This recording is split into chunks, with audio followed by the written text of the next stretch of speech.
물상타로입니다. 오늘 뭐 일요일이고요. 어제까지는 날씨가 좀 많이 제법 추웠었는데 오늘은 그나마 좀 온도가 좀 올라가지 않았나. 온도가 올라가면 그만큼 우리 사람들은 움직임이 많아진다는 거죠. 또 내려가면 움직임이 적어진다. 그만큼 활동량이 적다라고 볼 수가 있는 거죠. 온도가 올라가면 활동량이 또 강해지고, 그게 어떻게 보면 자연의 어떤 그 위치에도 관련이 깊지 않나 싶고요. 자, 여러분들, 이 타로라는 거, 뭐 타로든 명리든 어떤 이상학적인 공부를 많이 하시는 분들도 많이 계시고, 현재 흐름조차도 어떤 그 물질적인 어떤 흐름에서 정신적으로 정신 공부를 하는 흐름으로 많이 바뀌어가고 있습니다. 그만큼 물질을 먹고 사는 데에는 뭐 그렇게 지장이 없다라고 많이도 그렇다. 어떤 이면에서는 또 먹고 사는 게 힘들 수 있지만, 보편적으로 봤을 때는 먹고 사는 데는 많은 힘듦이 이제는 좀 벗어나지 않나 싶기도 하고요. 그리고 지금 현재 우리가 살고 있는 이 시대는 이런 그 바이러스와의 어떤 전쟁이 시작이 되지 않는다 싶습니다. 점점 강력해지는 이 바이러스. 언제부턴가 우리는 이런 바이러스에 노출이 되다 보니까 이런 바이러스로 인해서 또 힘들어하고, 그 자꾸 뭔가 벽을 가로막는 듯한 그런 세상을 살아가고 있고요. 그러다 보니 많은 사람들이 활동을 해야 되는 그런 시기에 어디를 이제 가고 싶어도, 쉽게 말하면 여행을 뭐 외국으로 나가고 싶어도 다 막혀 있는 거죠.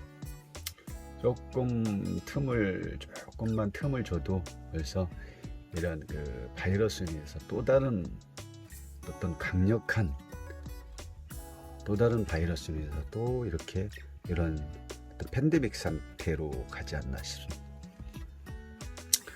그래서 이제 그만큼 이제 사람들이 어떤 공간에 많이 갇혀 있다 보니까 그 공간에서 벗어나고 싶은 게 결국 인간의 마음이고 그 생각인데, 지금 현재가 그런 상태지 않을까 싶습니다. 매일 뭐 시간만 나면 외국으로 나가고 어딘가를 움직였던 사람이 작은 공간에 혼자 아니면 가족과 그 좁은 공간에 있다고 생각을 해보십시오. 그러면 많이 힘들겠죠.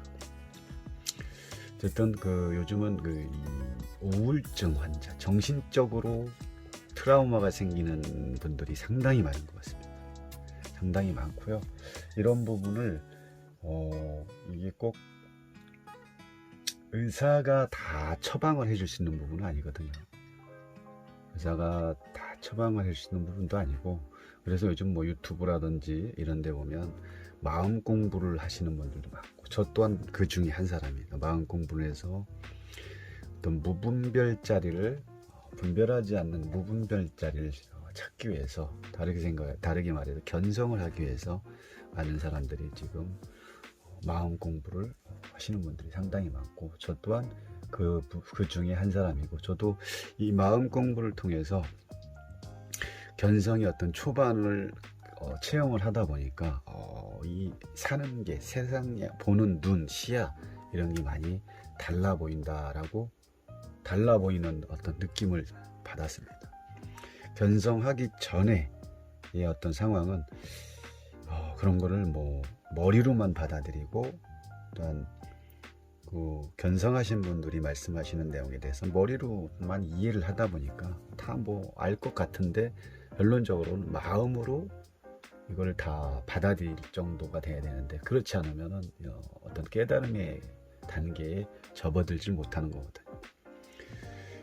예전에 천주교의 김수환 추기경님께서 말씀하시기를, 머리에서 가슴으로 오는데 30년 걸렸다고 어떤 프로그램에서 말씀하시는 걸 봤습니다. 그만큼 우리는 이 인간 자체가 머리로 모든 걸 머리로만 생각하고 머리에서만 맴돌고 만들어지다 보니까 마음의 어떤 메마름이 점점 메말라가는 모습을 느낄 수가 있는 거죠.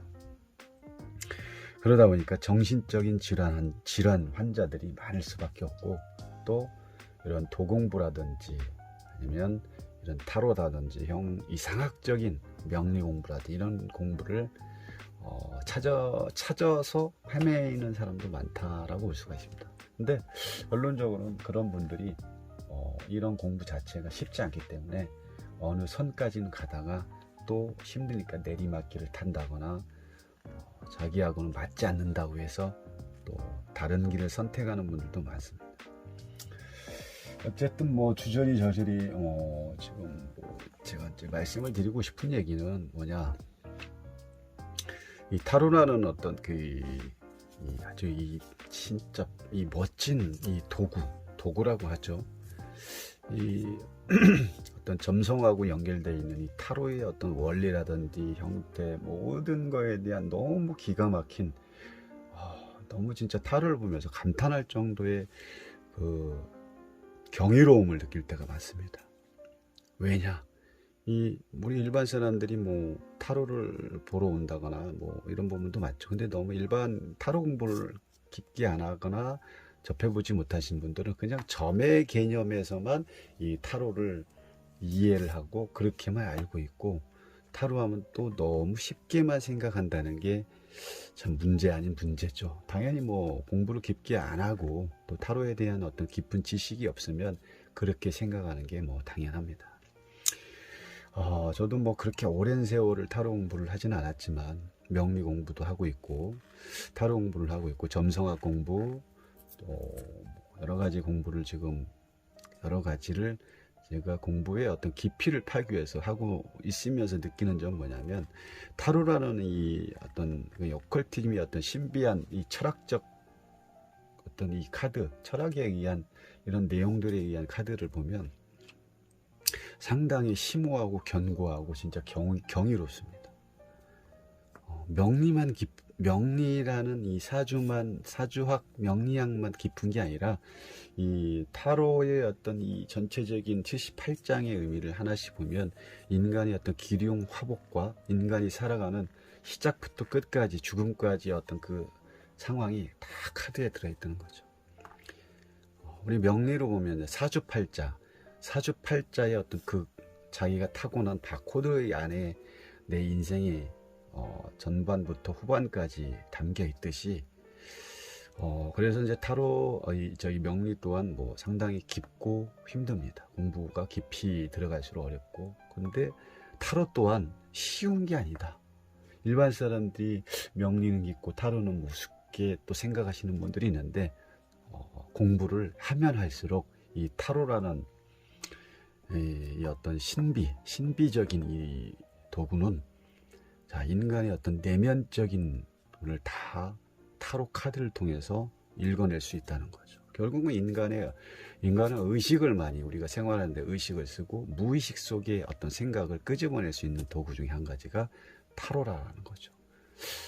그거와 또 반대되는 명리 같은 경우는 어떤 8개의 기둥 안에 한자를 다 풀이를 해서 충이되고 합의되고 또 새해가 되면서 또 대운을 통해 가지고 이 사람의 전반적인 인생의 흐름을 본다면, 그거는 이제 한자라든지 충이되는 글자를 거기다가 대입만 시키면 또 볼 수도 있지만, 좀 더 깊게 보면 어렵겠지만, 그렇게 해서 좀 그래도 다 한자를 조합해서 할 수 있지만, 이 타로는 좀 그 부분하고는 다른 것 같아요.